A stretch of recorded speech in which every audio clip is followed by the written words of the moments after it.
In this section, we're learning about the demand curve. The demand curve talks about the relationship between the quantity demanded of a good or a service and the price that is being charged for that good or a service. And that relationship is shown in what's called the demand schedule. The demand schedule is a table that shows us the relationship between the price and the product and the quantity demanded, holding everything else constant.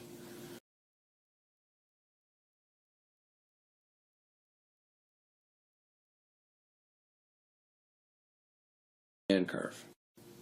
Now let's look at an example of an individual demand curve for pizza. So here we're looking at Al and how much pizza Al is willing to buy at any given price.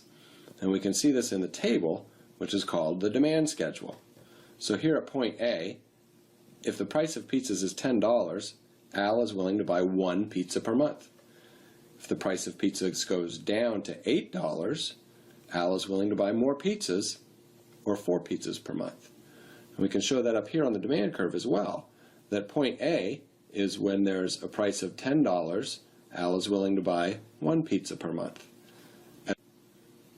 As the price falls, we would expect Al to buy more pizzas. That's the law of demand, and it's shown as a movement along the demand curve.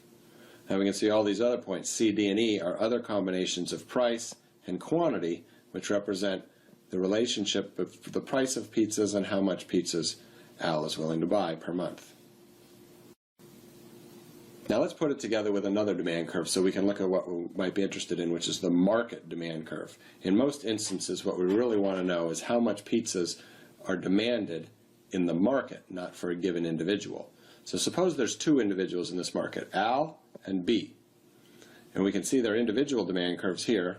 This is the same one we had for Al, and here we have one for B. To get the market demand curve, what we do is what's called the horizontal sum of the individual demand curves. Here's how it works. Suppose we look at a price of $8. We can see from Al's demand curve, he's willing to buy 4 pizzas per month. From B's demand curve at the price of $8, we can see that she's willing to buy 2 pizzas per month.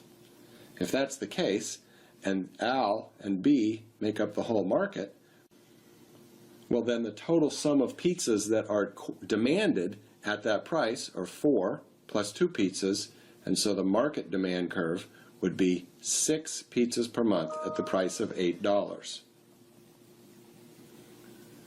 At the price of $4, we can see that Al is willing to buy 10 pizzas, B is willing to buy 6 pizzas, so the market demand is 16 pizzas.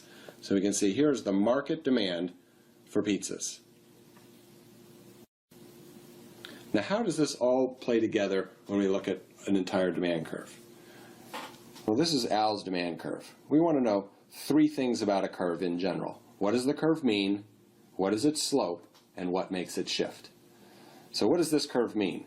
This curve is the demand curve. It tells us how many pizzas Al is willing to buy at any given price.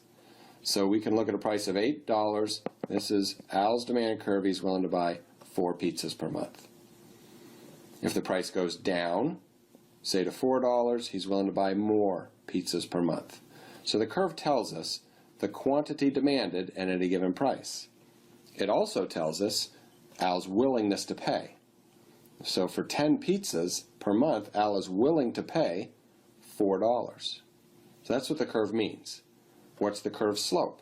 Well, the curve is downward sloping, and that's a representation of the law of demand. As the price goes down, the quantity demanded goes up. And this is going to be the case for most demand curves. So we know what it means. It tells us either the willingness to pay for a certain amount of pizzas or how many pizzas are demanded at any given price. It's downward sloping, representing the law of demand, but we also want to know what makes it shift. And in order to understand why and how a curve shifts, we need to look at all those other variables that affect the quantity demanded or the demand of pizzas.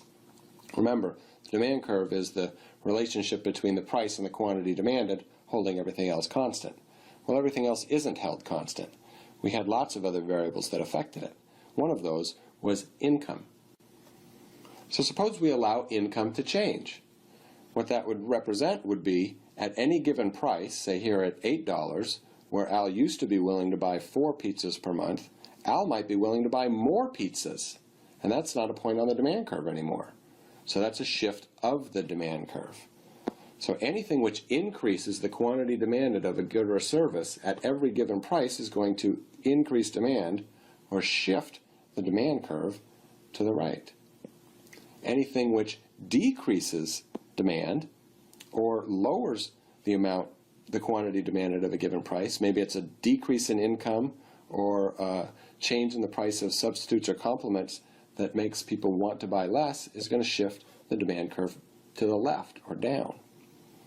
So a good rule of thumb is to remember that a variable on the axis, either the price or the quantity for a demand curve, if one of those variables changes, we have a movement along the curve.